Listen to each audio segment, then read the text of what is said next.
Good evening, guys, and welcome to Just Average Joe and another episode of Galactic Gossip. Now, today I'm doing a recorded stream by myself. I have put together this list probably at one point sometime last year, and I've had this list on my phone since that time. And I'll be honest, every now and then I'll look it over and I'll go over a few, and I'm like, you know what? No, I'm not feeling that today, and I'll change that. And I've done that. I've done that for the most part since these movies come out. Depending on how I feel, for the most part, my number one has always stayed my number one. My number 2 and 3 and 4 is the ones that usually change. And my last three, although one of the ones that is the last one, we're going to come to find out in a minute, is one of their newer films. So that wasn't always my least favorite, but for the most part, there have been some consistency in the list, but I'm going to go over that with you guys. And of course, when I'm done, just note that this is obviously my opinion. What your list and what my list, we're not always going to be the same. There is no right or wrong list. This is just how I feel. And I hope you could either appreciate my list. You might dispute it. That's okay. But for the most part, let's remain positive and let's hold off on any negativity or backlash that I may get for my list, because that's just something that should not happen in the Star Wars community. Not anymore. I think we're beyond that. Okay. That said, let's go right into it. Now, my number 11, my least favorite Star Wars film, and I'm not saying it was a bad film. When this movie was first mentioned that it was going to be coming out, I just felt like there was no need for it. Was it an okay movie? Yeah, sure. I saw it in the theaters. I thought it was okay. But my number 11 is Solo. And the reason being is, and I've said this multiple times on so many different streams in the past, and I'll just repeat it one more time. There are certain films, there are certain franchises that where they go wrong is that when they try to reboot the show, they don't realize, or the movie, I should say, they don't realize that certain characters are synonymous with their actors. And for me, Harrison Ford is Han Solo. And I understand it's a younger version. It is what it is. But I just found it very hard while watching Solo, the movie, to put Alden Ehrenreich. I'm really sorry for butchering his name. I really don't know his name. But anyway, the actor that played the younger Solo, I just found it very hard to place and have it believable as he is for him to be, Han Solo. I'm not saying he did a bad job. He didn't. Again, I did enjoy the movie. I thought it was entertaining. Just my least favorite, just because I just felt like I had no desire to see it. Anyway, that being said, okay. Number 10, Attack of the Clones.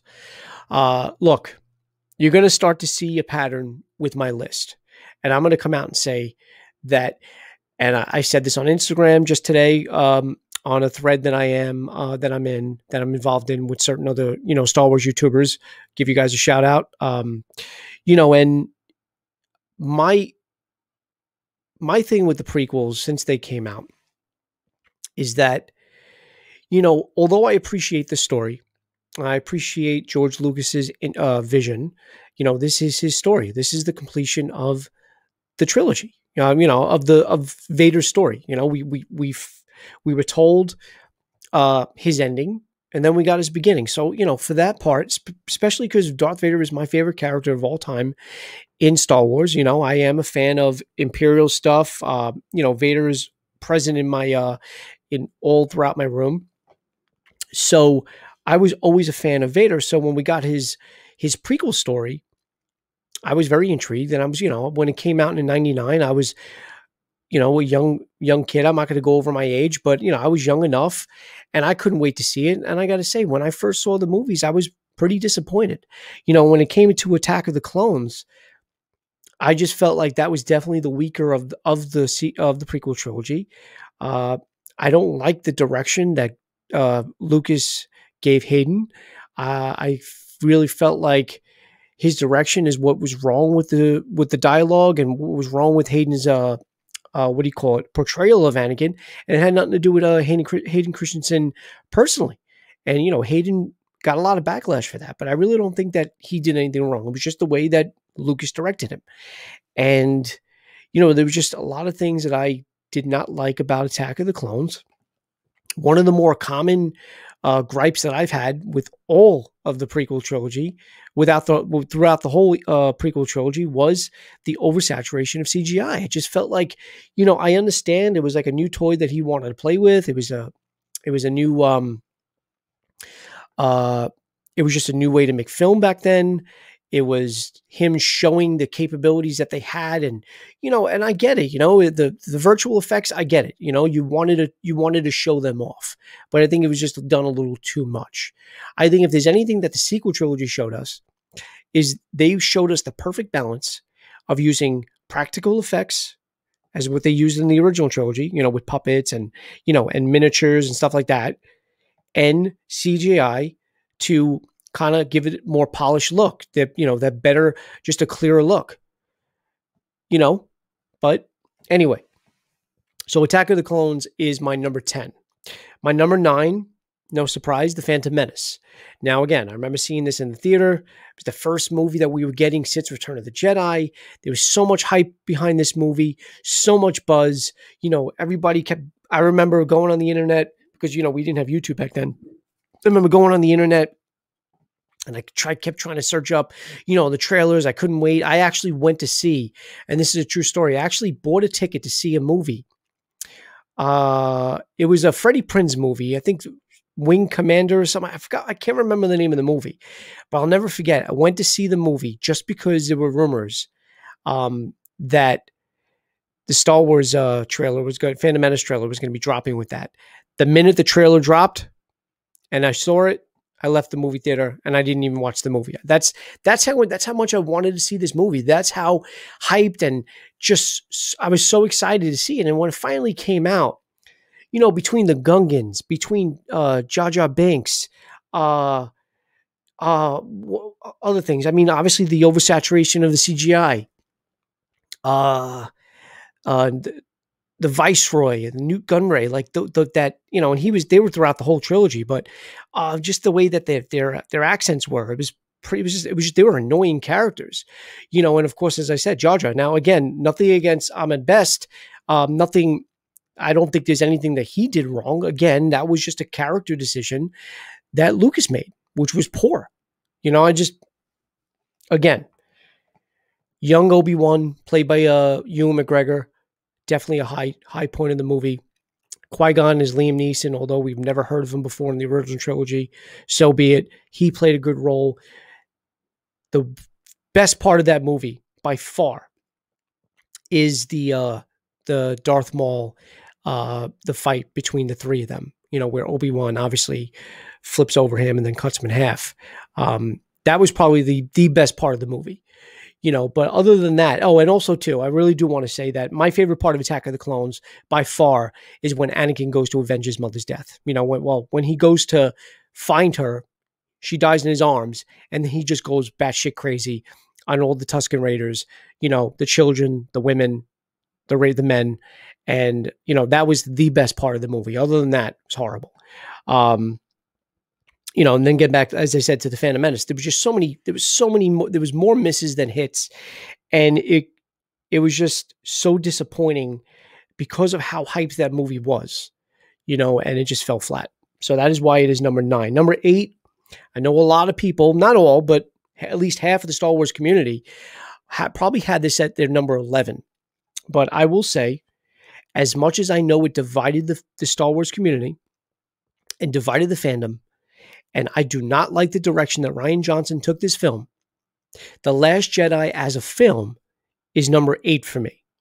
Because although it's definitely not a good film in my, you know, a good Star Wars film in my mind, with the, you know, with the choices that they made with Luke, the fact that they just, I mean, the whole sequel trilogy, let's be honest, the whole sequel trilogy really did take our original characters and just fucking threw them to the side and said, you know what, we're going to take these characters that you love, and we're either going to kill them off or just make them useless. You know, they did that with R2. They did that with Han, which I'm always okay with the Han dying because he's been wanting to die since Empire Strikes Back.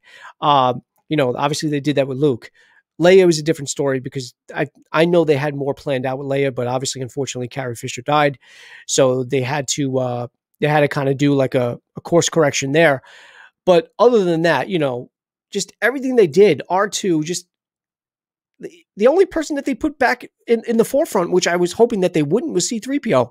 I just always found him to be an annoying character, even growing up watching the original trilogy. I was just like, I was like the cast. I was telling him to shut up too. So that being said, that is why Last Jedi, although not my favorite, is definitely not my worst favorite. It's my least favorite. So it is now number 8. Number 7 is Rogue One. Now, Rogue One, I think, was a very good film. And, when you watch it right before A New Hope and how it seamlessly goes into A New Hope, and it was a very cool idea. It was a very original idea to want to visit that time frame and visit that I should say, what is it?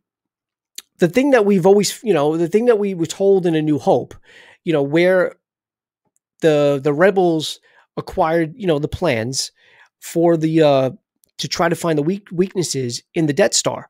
Well, where did they get those plans? And it was a cool idea to revisit that part in Star Wars and show it to us on the big screen. My issues were the little use of Vader. I wanted to see more of Vader. And then we get that incredible scene at the end, which easily the best part of the movie. But I've said this before in a previous stream, I loved it and I hated it in the same breath because it just wasn't the same Vader we got in A New Hope, Empire Strikes Back, or Return of the Jedi. That brute force, that just ferocity was never shown ever again. And with the exception of K2SO, I really didn't care about any of the characters. I didn't care about Cassian Andor. I didn't care about Jyn Erso. And I just didn't care about any of the other ones as well. So for that reason alone, and again, Rogue One was a very good movie. I really do think it was. But when it comes to the Skywalker saga, when it comes with the other films, it's my number 7. All right. We're almost at 5. Number 6, The Rise of Skywalker. The Rise of Skywalker disappointed a lot of people in many different ways. I know many of the reasons why the film fell flat was because JJ felt the need to correct, although he says he wasn't. Let's be honest, he was correcting a lot of the issues that The Last Jedi gave us. And in doing so, he put way too much in this film. And it wasn't, I thought it was going to be a longer film because of that, but it wasn't. Had this been like a 3-hour film where he could have paced it a little bit better and, did his course corrections in the first, tried to do a little bit more explaining. There was just a lot of things that were done in this film that had no explanation whatsoever, just thrown in. We already know from, stories that came out recently that they never had, even I think Daisy Ridley herself came out and said, yeah, they had no plan. They told me one thing, and then it wasn't until they were filming Rise of Skywalker, I think, that they even decided, you know what? She's going to be his granddaughter. So the poor planning and the poor execution of this sequel trilogy from The Last Jedi, I should say, was really the downfall of The Rise of Skywalker. And I was hoping for a lot more, especially with that title. I really was hoping Luke was going to have, he was a Force ghost. He was going to have a bigger role. And I was hoping more for Ben Solo. We didn't know at that point that he was going to turn to Ben Solo. We all had our suspicions and our rumors. Or I should say our theories. I'm sorry. But, I wanted him to turn, and I really did. I enjoyed that scene between the two, where he pulls out the lightsaber and then he does away with the Knights of Ren. Another group that was absolutely pointless. But then the disrespect though. The Emperor basically flicks him with his finger and knocks the male lead character off the whatever, and has Daisy Ridley have her way, have her day. Then she fucking dies, and then Ben's by the way, here I am. I'm gonna come limp, be just alive to save you, and then die again myself. Like, it was just, it was way too dramatic, and it was just way too overdrawn. And I thought there was several things that were pointless, and the fact that they even brought the Emperor back, I just felt like they were reaching, they were running out of ideas or whatever. But so for that reason is why I have the Rise of Skywalker at number 6. All right, now we're in our top 5. Top 5 for me. Number 5 is Revenge of the Sith. As much as I said the prequel trilogy really didn't do much for me, Revenge of the Sith was easily the best. I'm not saying much, but definitely the best of the prequel trilogy. We got the Anakin turning into Vader scene that we all were hoping, we all couldn't wait to see. For years, we all tried to, envision that moment in our head. What did it look like when Anakin, fell into the lava, burned and whatever, and became Vader, and we finally got that. We finally got that on the big screen. And of course, that amazing battle between him and Obi-Wan, the execution of Order 66, the battle between the Emperor and Yoda, like these were all great scenes. But, the direction of Lucas, the oversaturation of CGI, it was a lot of things that the reason why it wasn't higher on my list for me. But again, Revenge of the Sith is a movie that I'll rewatch all the time. I do love this film. And as I said, definitely my favorite of the prequels. All right, number 4 is Force Awakens. Now, The Force Awakens, obviously we had that huge lull. We had a 10-year lull between 2005's Revenge of the Sith and The Force Awakens. None of us thought we were ever going to get episode 7. Lucas kept saying he wasn't going to do anything. Then we got the story that, Disney bought it from Lucas, and then Disney was going to come out with another trilogy. And again, there was the hype. There was that same hype that we got with Phantom Menace. And I got to say, when I went to see that in the theaters in 2015 on opening night at midnight, I loved it. I did. I can understand where a lot of fans, a lot of critics said that, it was just basically a carbon copy of A New Hope. But I loved A New Hope. And it was more like an updated version of A New Hope. And also, it had updated graphics, updated, special effects, still used the practical effects. So they weren't over-reliant on the CGI. We finally got to see a villain like Kylo Ren. And when I say that, I mean, you got to admit, when we first saw him freeze that blaster in midair, when we saw him grab that Imperial officer, or the First Order officer across the room and do the force pull, when we saw him use, try to get it, he got into Poe's mind, then he got into Daisy Ridley's mind, Rey's mind, until she tapped into his. When we got to see those powers that he had, it was the version of Luke Skywalker that we never got to see. It was the version of Vader that we never got to see in the original trilogy. That just raw, as Snoke said, that raw, untamed power. And it translated beautifully on the screen. I kept rewatching those scenes over and over again. And for me, The Force Awakens, although I had a couple of scenes that I not my favorite. The Raptor scenes, not my favorite. Probably one of my, I usually skip over that scene. What else? That's pretty much it. They're really every other scene from that film, I love. And The Force Awakens easily the best of the sequel trilogy. And and that's that. Okay. We're getting into our top 3 now. And that leaves the original trilogy. Now, my 2 and 3 kind of fluctuate every now and then. These are the ones that I usually toggle the most. And growing up, I'm going to do a quick disclaimer. Growing up as a child, Return of the Jedi was my favorite film of all time. And of course, back then, there was only 3. Return of the Jedi for me was the best. And that scene when Vader scoops up the Emperor and saves Luke and throws him down that shaft, I used to get, I still get it. The hair on my arms would stand up. I'd get goosebumps. I would even tear up a bit, and it was a very powerful scene for me growing up. I loved it, because for years, Luke Skywalker was my favorite. And then growing up, as I got older, Vader started to become my favorite. I liked the hero, but then I liked the anti-hero. I liked the fact that I was more sympathetic to Vader and what he went through, especially even after the prequel trilogy, and knowing what he dealt with as a child and what he dealt with losing his mother, and how all of this was because he really didn't want to lose another person that he loved, and he was trying to save Padme. So there was a lot of things that made me like Vader over the years even more and more. But Return of the Jedi growing up as a child, because Luke finally became a Jedi and was going to be that hero that we all wanted, although Vader's the one that saved the day, Return of the Jedi was my favorite. But number 2 and 3 usually fluctuate for me now. Number 3 is A New Hope. Now, A New Hope, I think, out of the 3 films, is easily the least, the weakest. And I know critics will tell you Return of the Jedi is, but for me, A New Hope does have powerful scenes, but it could be a little boring. It does drag out a little bit. I know we get our intro to Luke Skywalker. We get our intro to Princess Leia and Han, these iconic characters.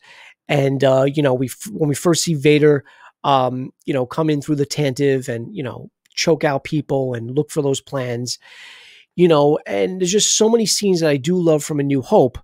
But when doing this list and doing the top 3, because of the other 2, A New Hope is number 3 for me. And that being said, Return of the Jedi is my number 2 now. And I know I said growing up, Return of the Jedi was my favorite, but it wasn't until now, as I got older, I would say for the last maybe 15 years or so, I changed my tune, and Empire Strikes Back's probably been my favorite film since then.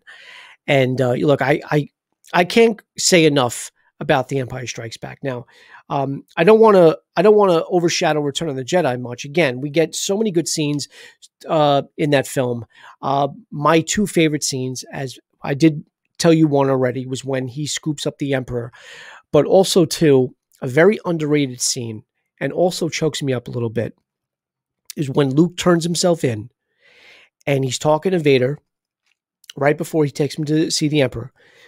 And he, tells him, he calls him father, and he goes, "Oh, you've acknowledged that, I'm your father." And he goes, "Yes, I acknowledge that you were once Anakin Skywalker." So basically, the 2 go back and forth, and you can see the conflict in Vader easily. And that's when, Luke basically says that my father is truly dead. And the stormtroopers take Luke Skywalker up. Vader has a little moment by himself where he pauses, goes to the railing, and he just has that look.